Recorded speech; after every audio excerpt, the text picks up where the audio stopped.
Helicopter carrying Iran's President Raisi crashes, search underway.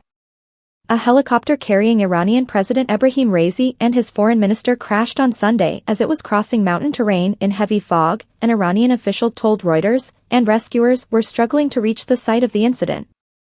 The official said the lives of Raisi and Foreign Minister Hossein AmirAbdolahian were at risk following the helicopter crash, which happened on the way back from a visit to the border with Azerbaijan in Iran's northwest.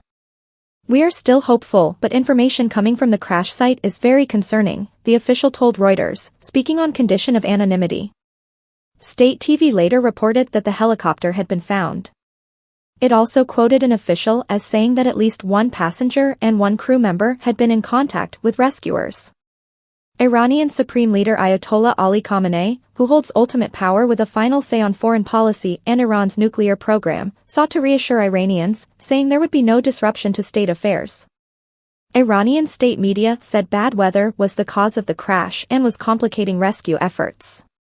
The Chief of Staff of Iran's army ordered all the resources of the army and the elite Revolutionary Guard to be put to use in search and rescue operations. "It is dark and it has started raining, but the search continues."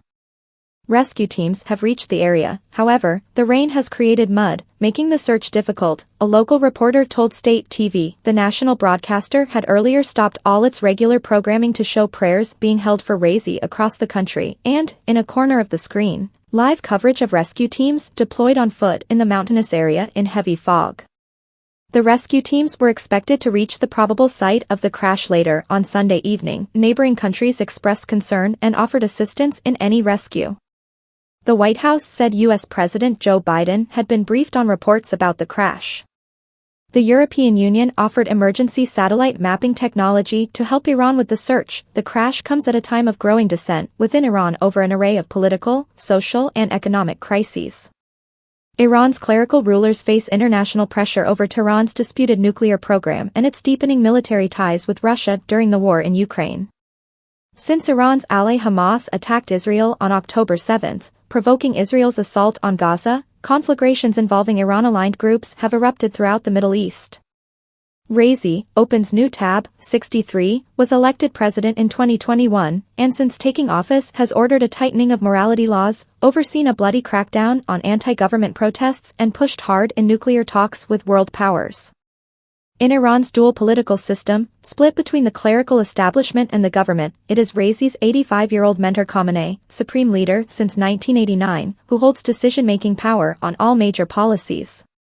For years many have seen Raisi as a strong contender to succeed Khamenei, who has endorsed Raisi's main policies.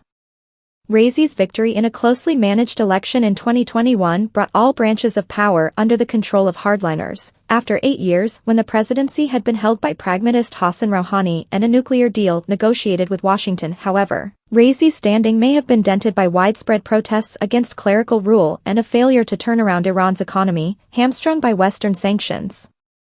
Raisi had been at the Azerbaijani border on Sunday to inaugurate the Kizkalasi Dam, a joint project.